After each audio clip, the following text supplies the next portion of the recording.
देखो ये वीडियो बंद हो गई थी, पता नहीं आप कितना कर पाए थे, समझ पाए थे मैं बोल रही थी, तो मैं आपको बता रही हूँ। मैंने क्या किया, Q बाई एम यानी E बाई एम निकाल लिया v स्क्वायर अपॉन 2v से।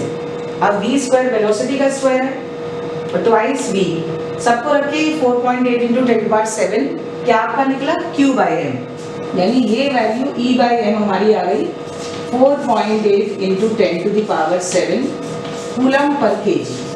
ठीक, ये हमने निकाल लिया।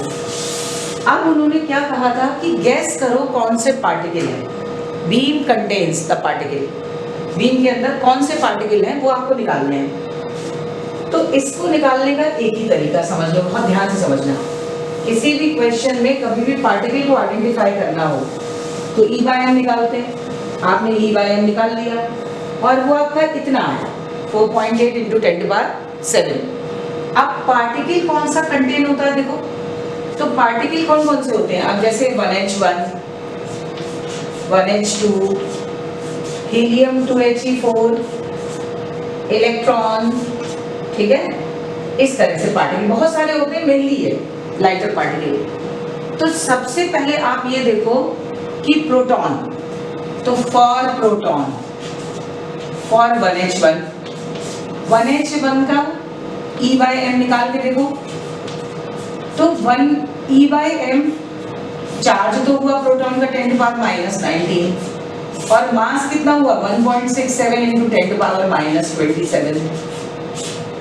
तो देखो पावर भी नहीं आएगी, 10⁻8 होगी और ये भी आपका 1 आएगा, जबकि वहां कितना है 4.8, तो ये पार्टिकल नहीं हुआ, यानी बीम के अंदर प्रोटॉन्स नहीं है। बात समझ में आ गई कि पार्टिकल को आप आइडेंटिफाई कैसे करोगे, E बाई एम पहले कैलकुलेट करोगे, उसके बाद आप ये पार्टिकल नहीं हुआ, अगला देखो फॉर 1H2, अब 1H2 देखो, तो E बाई एम इसका कितना आएगा, चार्ज तो आपका 1.6 इंटू 10⁻⁻19 ही है, लेकिन मास क्या हुआ, इससे डबल हो गया क्योंकि ऊपर 2 लिखा, ऊपर जितना भी होता है वो प्रोटॉन के मास का उतना टाइम्स, जैसे प्रोटॉन का अगर यहाँ 1.67 इंटू 10⁻⁻19 है -27, तो ड्यूट्रॉन का इससे जस्ट डबल होगा और प्रोटॉन का जस्ट 4 टाइम्स अल्फा पार्टिकल का। तो अब ये मास आपका हो गया 2 इंटू 1.67 इंटू 10⁻27, और ये आप देखोगे तो नियरली कितना आएगा, वही आएगा, क्योंकि 16 2 जा डेसिमल हटा लो तो 32। अब 32 को आप डिवाइड करते तो 30 से तो 15 आता, 150, ये 160 होगा के आसपास है, तो आप डिवाइड करके देखिए ना, ये नियरली आएगा। तो एक तो आपका ये आ गया आंसर कि ड्यूट्रॉन सही है, सही हुआ। अब उन्होंने कहा कि why the answer is not unique, इसका मतलब केवल एक ही पार्टिकल नहीं है बीम में, it contains more than 1 particle, मतलब पार्टिकल्स तो बहुत सारे होंगे लेकिन डिफरेंट काइंड के पार्टिकल्स होंगे, मतलब एक ही टाइप के सिमिलर काइंड के पार्टिकल सारे नहीं होंगे। अब जैसे प्रोटॉन, आपका ड्यूट्रॉन आ गया कि ड्यूट्रॉन है क्योंकि उसका E बाई एम उसके इक्वल आया। अब अल्फा को देखो, अल्फा को करके देखो, for alpha particle, alpha particle का मतलब है 2He4, ठीक, तो देखो E बाई एम, अब ट्वाइस तो चार्ज हुआ और मास कितना हुआ 4 टाइम्स ऑफ m, तो आप खुद देखो 1.6 इंटू 10⁻⁻19 और ये हुआ 2 इंटू 1.67 इंटू 10⁻⁻27, तो ये यही तो वैल्यू है जो ड्यूट्रॉन की है, तो ये भी आपका nearly 4.8 into 10⁻7 coulomb per KG. बात समझ में आ गई। तो एक तो आपका 1H2 हो गया ड्यूट्रॉन बीम में, और एक आपका हो गया 2He4, और इसी तरह एक आध पार्टिकल और निकल के आ जाएगा, समझ रहे हो। तो बीम कंटेंट में देखो आप, एक आंसर एक यूनिक कहाँ है, बीम के अंदर आपका केवल ड्यूट्रॉन होता, ठीक है, और कोई दूसरा पार्टिकल पॉसिबल नहीं होता, तो आपका एक ही आंसर होता। लेकिन यहाँ बीम में आपका अल्फा आ गया, ड्यूट्रॉन आ गया, 2 पार्टिकल तो आ ही गए, 3 के अंदर 2 तो सेलेक्ट हो ही गए, उसके अलावा भी और कोई लिथियम आयन भी हो सकता है जिनका भी E बाई एम आपका इतना निकल के आएगा, समझ रहे हो। वो सारे पार्टिकल बीम कंटेन करेगा। क्लियर है? तो इसमें 2-3 कंक्लूजन बहुत इंपॉर्टेंट है जिनको आप ध्यान रखो। पहली चीज कि जब भी परपेंडिकुलर इलेक्ट्रिक और मैग्नेटिक फील्ड दोनों परपेंडिकुलर हो और चार्ज भी परपेंडिकुलर हो, motion of the charge particle, यानी इलेक्ट्रिक, मैग्नेटिक और वेलोसिटी वेक्टर, ये जरूरी नहीं कि इलेक्ट्रिक इसी को आप कहो, ये इलेक्ट्रिक हो सकता है, ये मैग्नेटिक हो सकता है, ये इलेक्ट्रिक हो सकता है, ये भी, कोई भी, all the 3 are mutually perpendicular, यानी इलेक्ट्रिक और मैग्नेटिक फोर्स चार्ज पार्टिकल के साथ इस तरह से परपेंडिकुलर सेट करें कि पार्टिकल बिना किसी डिफ्लेक्शन के सीधा निकल जाए। इट मीन्स उस पर इलेक्ट्रिकल फोर्स और मैग्नेटिक फोर्स दोनों आपस में इक्वल है और वहाँ से उसकी वेलोसिटी सिलेक्ट होती है, जो कि हमने वेलोसिटी फिल्टर में, साइक्लोट्रॉन में पढ़ी। जब वेलोसिटी सिलेक्ट हो गई तो आपकी पहला इंपॉर्टेंट पॉइंट आ गया, ठीक, कि वेलोसिटी सिलेक्ट हो गई तो वी ई अपॉन ई और बी का रेशियो आ गया, तो उससे वेलोसिटी आ गया। अब आपको बीम के अंदर कौन कौन से पार्टिकल हैं ये आपको निकालने थे। उन्होंने इलेक्ट्रिक फील्ड दी थी, मैग्नेटिक दी थी और पोटेंशियल। तो इलेक्ट्रिक और मैग्नेटिक के रेशियो से तो आपने वेलोसिटी फाइंड आउट की। अब पोटेंशियल एनर्जी और काइनेटिक एनर्जी को बराबर रख के half mv² is equals to v into q, उससे आपने q बाय m या e बाय m निकाला और ये लगभग इतना आया। अब आप अपनी तरफ से प्लेस कर करके डिफरेंट पार्टिकल्स को, तो ज्यादातर बीम में क्या होता है, alpha particle, electron, proton, beta fast moving electron की बीटा है, और बीटा तो कभी भी नहीं होगा क्योंकि बीटा का मास, चार्ज तो यही है, मास हो गया 10⁻31, तो उसमें पावर पॉजिटिव में 11 होनी चाहिए और यहाँ 7 है, तो इलेक्ट्रॉन नहीं हो सकता, बीटा नहीं हो सकता। इसलिए जो जो पार्टिकल्स है, मेनली ये लाइटर पार्टिकल, तो आप रख के देख लो। अब आपके 2 आंसर आ गए, तो 2 आंसर से आगे आपको कुछ करने की जरूरत नहीं, क्योंकि उन्होंने कहा है specify the answer is not unique, तो वो स्पेसिफाई हो गया कि 2 तो हमारे पार्टिकल आ ही रहे हैं। इसका मतलब बीम में एक सिंगल चार्ज्ड पार्टिकल्स, मतलब एक डिफरेंट सेम टाइप के, सेम काइंड से चार्ज पार्टिकल्स नहीं है बीम के अंदर। अलग अलग E बाय M, अलग डिफरेंट पार्टिकल का E बाय M सेम आ रहा है, यही जो दिया हुआ है। इसका मतलब है उसमें डिफरेंट काइंड के पार्टिकल्स भी हैं, for example neutron, alpha particle etcetera. आगे समझे? आप क्वेश्चन नंबर पढ़ो, अब 20 हो गया ये, चलो भाई 21 पढ़ो। 21 भी अच्छा क्वेश्चन है, पढ़ो जल्दी से। 21 आया हुआ है ISC CBSE दोनों में, ये रॉड वाला जो क्वेश्चन है ना, ये दोनों में ही आया है।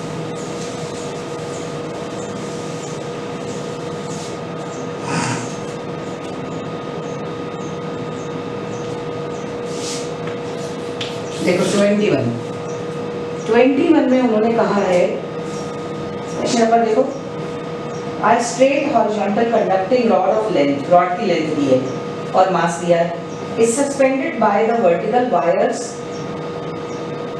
at its ends।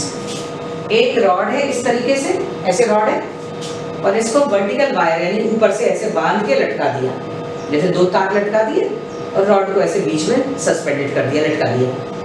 अब आपको मालूम है कि इसका mg नीचे काम करेगा और जितना mg काम करेगा वही वायर में टेंशन होगा, ठीक। अब इसमें क्वेश्चन उन्होंने क्या कहा है,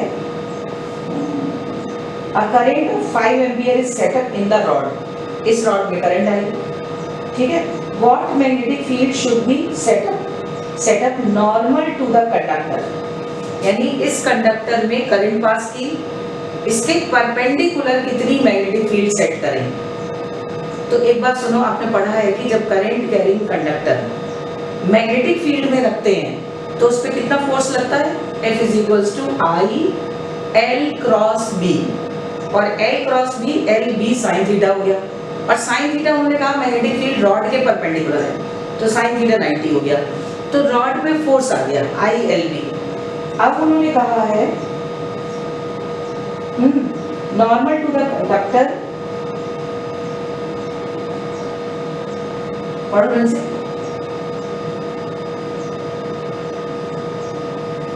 tension in the wire is 0, ठीक, समझो, पढ़ लो। देखो आपकी डायग्राम बना देती हूँ थोड़ा सा,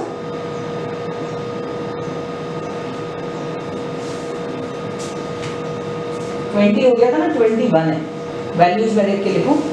देखो ऐसे क्वेश्चन है, ये स्टैंड है आपका, अब यहाँ से आपने 2 तार बांधे और इससे एक रॉड को लटका दिया, थिन रॉड।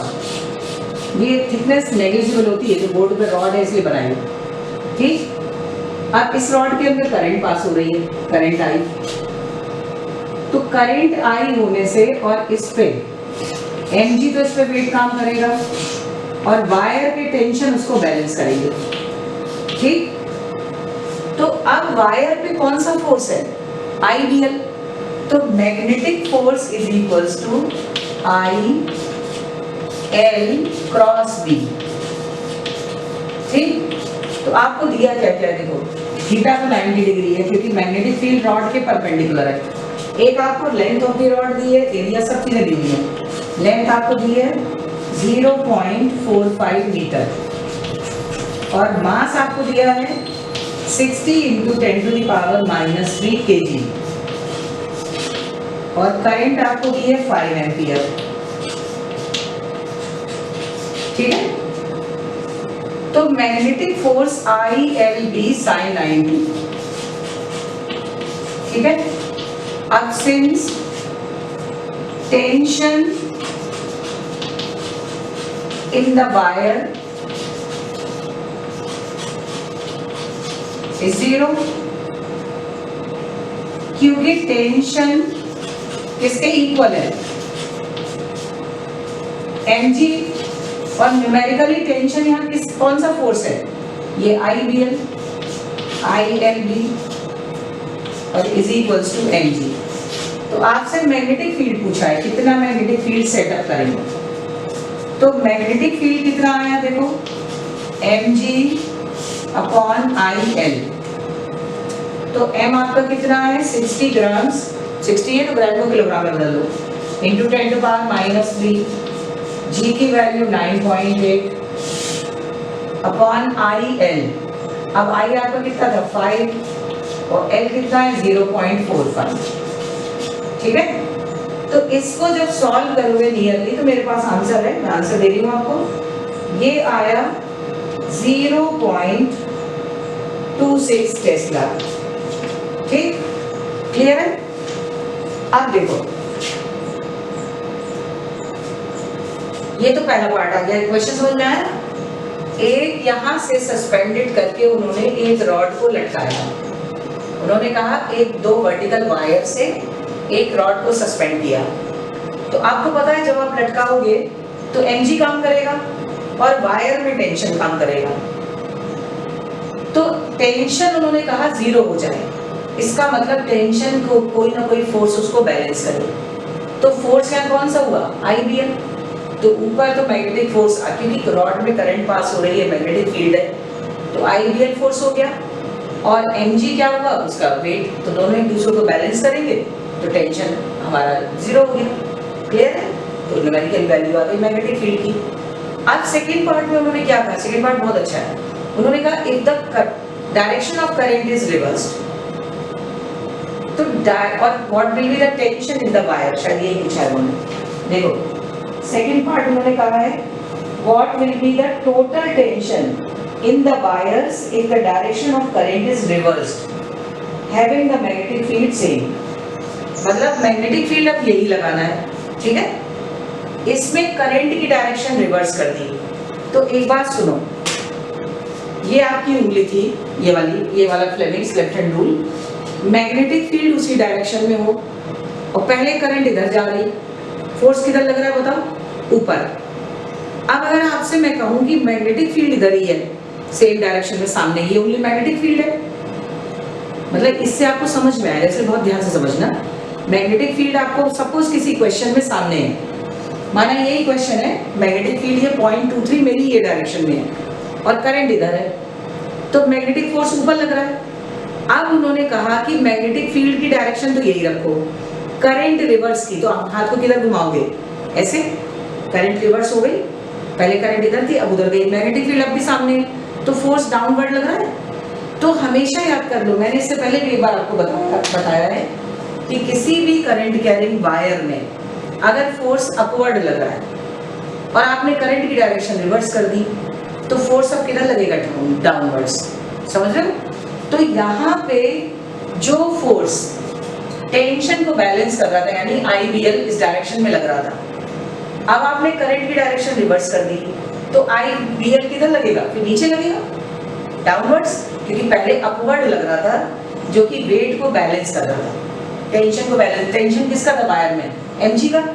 भाई रॉड का जो वेट होगा वही तो डोरी में टेंशन होगा, एमजी में। अब करंट से उसको आईबीएल फोर्स उसको बैलेंस कर रहा था, यानी टेंशन और आईबीएल सेम थे। अब उन्होंने कहा कि इसमें डायरेक्शन करंट की रिवर्स कर दी, तो जब करंट की डायरेक्शन रिवर्स कर दी तो क्या हुआ? आईबीएल की डायरेक्शन भी रिवर्स हो गई। तो पहले आईबीएल ऊपर था टेंशन के इक्वल, अब वो नीचे लगेगा, तो एमजी तो एक्ट कर ही रहा था, नीचे आईबीएल और हो जाएगा। बात समझ रहे हो कि नहीं? तो अब कैसे लिखोगे? देखो,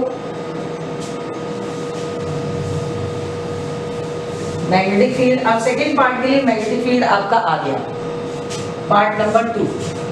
मैग्नेटिक फील्ड भी आपने निकाल लिया, 0 पॉइंट कितना था? 26 था शायद। By reversing direction of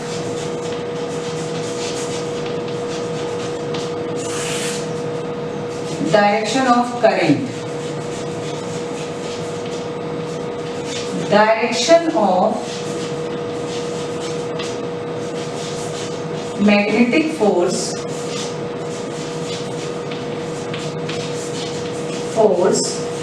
is also reversed. It means total tension, अब टोटल टेंशन वायर में कितना होगा? पहले तो आईबीएल उसको बैलेंस कर रहा था मैग्नेटिक फोर्स को, वेट को, क्योंकि वेट डाउनवर्ड्स था और जितना वेट था रॉड का उतना ही टेंशन था ऊपर की तरफ, और उस टेंशन को बैलेंस कौन कर रहा था? आईबीएल, यानी एमजी को आईबीएल बैलेंस कर रहा था, तो आईबीएल ऊपर लग रहा था। अब करंट की डायरेक्शन जब आपने रिवर्स कर दी तो आईबीएल भी डाउनवर्ड्स हो गया, तो total tension in the wire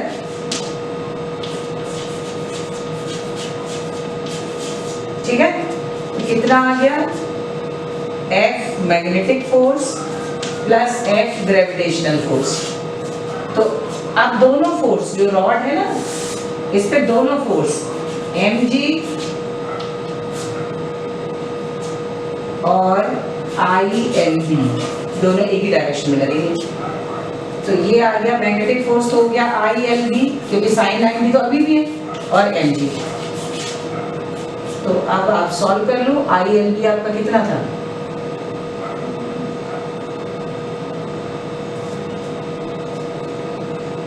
5 ampere, L दिया है। वैसे तो ये mg का डबल कर लो, क्योंकि पहले mg को ये बैलेंस कर रहा था, ठीक है, mg के इक्वल ही होगा, तो ट्वाइस mg करके निकालो तब भी यही आएगा, ट्वाइस IBL करके निकालो तब भी सेम आएगा, और चाहो आप दोनों को अलग अलग प्लेस कर दो। 4 5 मैग्नेटिक फील्ड इसमें 0.25 की निकली थी ना फर्स्ट पार्ट में, देख लो गलत ना हो जाए, 0.26 थी, तो 0.26 प्लस mg, तो m आपका कितना है? 60 इंटू 10 टू द पावर -3 और इंटू g है 9.8, ठीक। और इसको आप जब सॉल्व करोगे तो ये 1.176 न्यूटन आ रहा है, ठीक है। और इसको मैं चेक करती हूँ कि ट्वाइस mg से निकलेगा कि नहीं, लगभग आ रहा है या डिफरेंस आ रहा है कुछ। तो ट्वाइस मास आपका कितना है? 60 इंटू 10 टू द पावर -3, तो g हुआ 9.8। तो देखो आ जाएगा, इसको लगभग 10 मान लो, तो 120 के आसपास आ रहा है, -3 तो 1 पॉइंट है ना, एक जीरो और हुआ, तो 1.2 के आसपास आ रहा है जब मैं इसको 10 मान रही हूँ। तो अगर 9.8 लूंगी तो 1.17 के आसपास ही आ जाएगा। आगे समझे? क्योंकि mg को IBL बैलेंस करना था, पहले जितना mg था उतना ही मैग्नेटिक फोर्स लग रहा था, ठीक। तो न्यूमेरिकली दोनों इक्वली तो हुए। अब करंट की डायरेक्शन जब रिवर्स कर दी सेकेंड पार्ट में, तो मैग्नेटिक फोर्स डाउनवर्ड लगेगा, उसकी डायरेक्शन भी चेंज होगी, तो वो mg को सपोर्ट करेगा, तो mg और IBL दोनों एक ही डायरेक्शन में आ जाएंगे। तो mg और IBL इक्वल थे फर्स्ट पार्ट में, तो आप IBL की जगह भी mg लिख सकते हो, तो ट्वाइस ऑफ mg, या ऐसे रख के निकाल लो, जैसा चाहो कर सकते हो। ठीक है, अगला क्वेश्चन बोलो। अगला क्वेश्चन ये क्लियर हो गया? बहुत अच्छा क्वेश्चन है।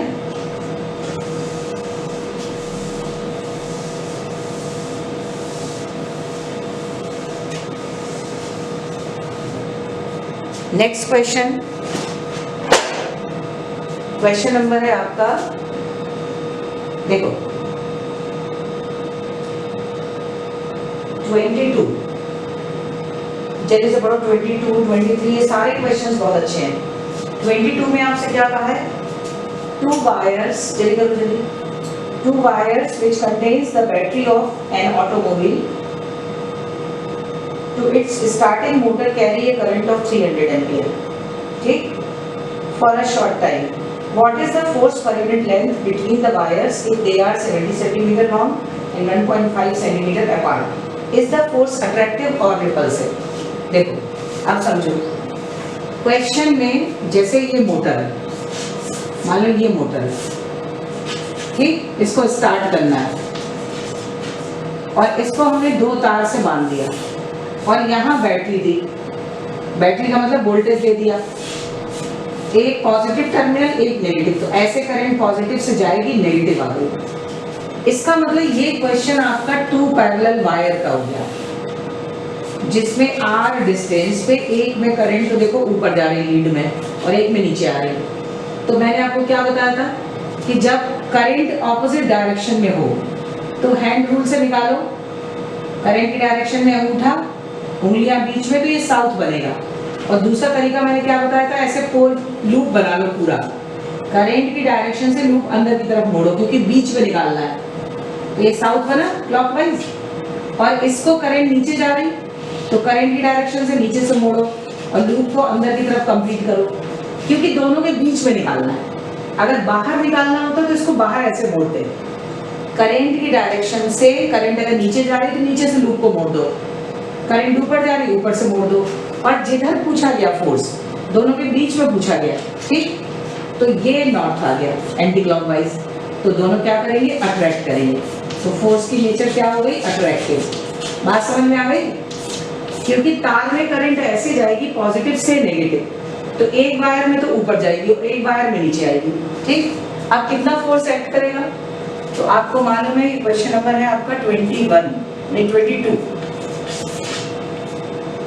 तो 22 में क्या क्या दिया है देखो, I1 और I2 एक ही बैटरी की करंट है तो सेम होगी 300 एम्पियर। स्मॉल r आपको दिया है 1.5 सेंटीमीटर यानी 10⁻² मीटर, और फोर्स पर यूनिट लेंथ पूछा है। तो नेचर तो हमने अट्रैक्टिव निकाली ली, तो आपने पढ़ा होगा ये वाला formula, F/L = 2 × 10⁻⁷ I1 I2 / R। तो अब F निकालना है, तो 2 × 10⁻⁷, I1 हो गया 300, जल्दी लिख रही हूँ, कहीं ऐसा ना हो कि वीडियो ऑफ हो जाए जैसे पिछले वाले में हो गया। L इधर जाके 1 हो गया, 1.5 × 10⁻², तो ये आपका आ गया 1.2 न्यूटन पर मीटर।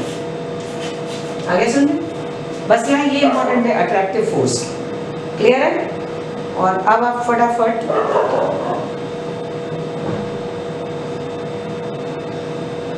नहीं, अट्रैक्ट एक में ये नॉर्थ क्यों बनेगा, ये क्लॉकवाइज है, ये भी साउथ बनेगा। देखो इधर से साउथ बन रहा है और इधर से करंट की डायरेक्शन में अंगूठा उंगलियां अंदर मुड़ेंगी, तो ये भी साउथ। और वैसे भी देखो मैंने ध्यान नहीं दिया, ये क्लॉकवाइज ही तो है, तो लूप में क्लॉकवाइज करंट है तो ये रिपल्सिव फोर्स हुआ। और वैसे भी अपोजिट डायरेक्शन में फोर्स रिपल्सिव होता है और सेम डायरेक्शन। बात समझिए, इसको करेक्ट कर लेना, मैंने उल्टा लिख दिया था, यहाँ पोल गलत बना दिया था मैंने। दोनों वायर हैं, इधर थंब से साउथ बना और इधर थंब रूल से या हैंड रूल से करंट नीचे जा रही, और दोनों के बीच में पूछा उंगलियां अंदर मुड़ रही, ये भी साउथ बनाएगा। ठीक है, क्वेश्चन नंबर इसके बाद 23, फटाफट पढ़ो 23।